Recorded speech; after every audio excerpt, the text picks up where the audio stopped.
Content creator নামের আড়ালে যা হচ্ছে আজকাল আমরা অনেকেই দেখি। রাস্তার মানুষ, দোকানদার বা সাধারণ কেউ হঠাৎ ক্যামেরার সামনে পড়ে যাচ্ছে, কেউ হাসির জন্য, কেউ ভাইরাল হওয়ার জন্য। আমরা অনেকেই সামান্য কিছু ভিউজ পাওয়ার জন্যই কোনো চিন্তা ছাড়াই, কোনো অনুমতি ছাড়াই একজন মানুষের ভিডিও সোশ্যাল মিডিয়াতে আপলোড করি, কিন্তু সেই ভিডিওর কারণে ওই ব্যক্তির সম্মান, ব্যক্তিগত জীবন, এমনকি নিরাপত্তা হুমকির মুখে পড়ছে। তাকে সোশ্যাল মিডিয়াতে সবার সামনে তুলে ধরি, তার প্রাইভেসি ক্ষুণ্ণ করে থাকি। এরকম আমরা অনেকেই করি, কিন্তু আপনি কি জানেন এই সাধারণ কাজটাই এখন আপনাকে জেলে পাঠাতে পারে? জি, একদম ঠিক শুনেছেন। 10 এপ্রিল বাংলাদেশের সংসদে পাশ হয়েছে নতুন একটি আইন, সাইবার সিকিউরিটি অ্যাক্ট 2026। আর এই আইনের সবচেয়ে বড় বার্তা হচ্ছে কন্টেন্ট ক্রিয়েটর নামের আড়ালে আর কেউ অন্যের অনুমতি ছাড়া ভিডিও করতে পারবে না। 21 এপ্রিল প্রশ্নোত্তর পর্বে ডাক ও টেলিযোগাযোগ ও আইসিটি মন্ত্রী ফকির মাহবুব আনাম স্পষ্ট করে জানিয়েছেন, এই ধরনের অপরাধের বিচার হবে ফাস্ট ট্র্যাক ট্রায়ালে, আর তদন্ত শেষ করতে হবে 90 দিনের মধ্যে। কেন এই আইন আনা হলো? নেত্রকোনা 3 আসনের সংসদ সদস্য রফিকুল ইসলাম হিলালি প্রশ্ন তুলেছেন, সোশ্যাল মিডিয়ায় অনুমতি ছাড়া ভিডিও করা, সেন্সেশনাল ক্যাপশন দিয়ে ভাইরাল করা, এমনকি ব্ল্যাকমেইল করা, এই সমস্যাগুলো থামাতে সরকার কী ব্যবস্থা নিচ্ছে? এর জবাবেই সরকার এই কঠোর আইনের কথা জানায়। কোন কাজগুলো অপরাধ?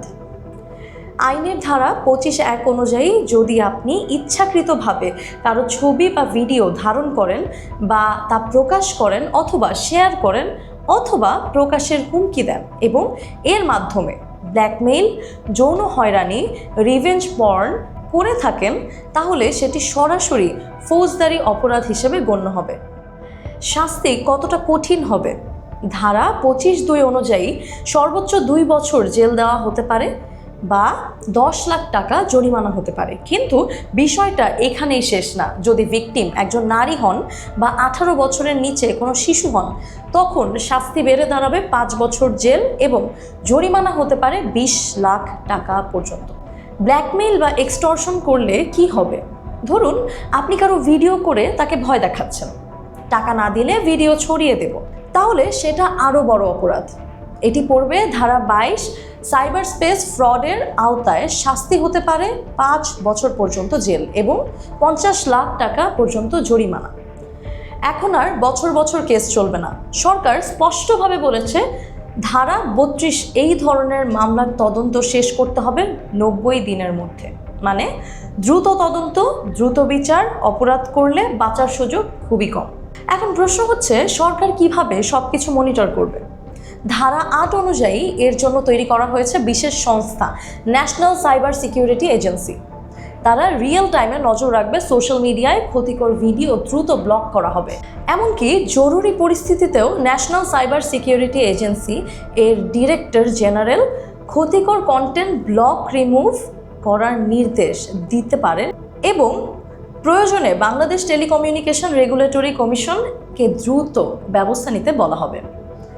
ওয়ারেন্ট ছাড়াই ব্যবস্থা হবে সেকশন 35, মানে ধারা 35 অনুযায়ী জরুরি পরিস্থিতিতে তল্লাশি, ডিভাইস জব্দ, এমনকি গ্রেফতার সবই করা যাবে ওয়ারেন্ট ছাড়াই।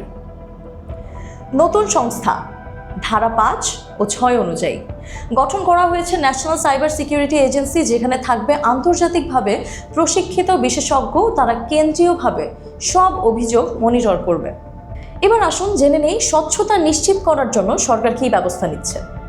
কোনো কন্টেন্ট ব্লক করলে 3 দিনের মধ্যে ট্রাইব্যুনালের অনুমোদন নিতে হবে এবং সেই তথ্য পাবলিক করা হবে যাতে স্বচ্ছতা বজায় থাকে। এবার আসি হাইটেক নজরদারিতে। সরকার ব্যবহার করবে আধুনিক প্রযুক্তি SOAR, EDR, XDR, যার মাধ্যমে রিয়েল টাইমে ক্ষতিকর কন্টেন্ট শনাক্ত করা হবে। ডিজিটাল ফরেনসিক ধারা 10 এবং 11 তৈরি করা হবে ডিজিটাল ফরেনসিক ল্যাব, যেখানে বিশ্লেষণ করা হবে ভিডিওর উৎস, কে করেছে, কোন ডিভাইস ব্যবহার করা হয়েছে, আন্তর্জাতিক মান বজায় রেখে। এবারে আসি আন্তর্জাতিক সহযোগিতায়। ধারা 48 এবং 4(2) বিদেশে বসেও কেউ যদি এই অপরাধ করে তাহলে আন্তর্জাতিক আইনের মাধ্যমে ব্যবস্থা নেওয়া হবে এবং বাংলাদেশের নাগরিকদের বিরুদ্ধে করা অপরাধও এই আইনের আওতায় পড়বে। একটা ভিডিও যেটা আপনি হয়তো শুধু ভিউ আর লাইক পাওয়ার জন্য করছেন বা করেছিলেন, সেটাই হতে পারে আপনার জীবনের সবচেয়ে বড় ভুল। তাই কন্টেন্ট বানান, অবশ্যই বানান, কিন্তু কারো সম্মান, প্রাইভেসি আর নিরাপত্তার ক্ষতি করে নয়। কারণ এই আইন জেগে উঠেছে আর ভুল করলে তার মূল্য দিতেই হবে।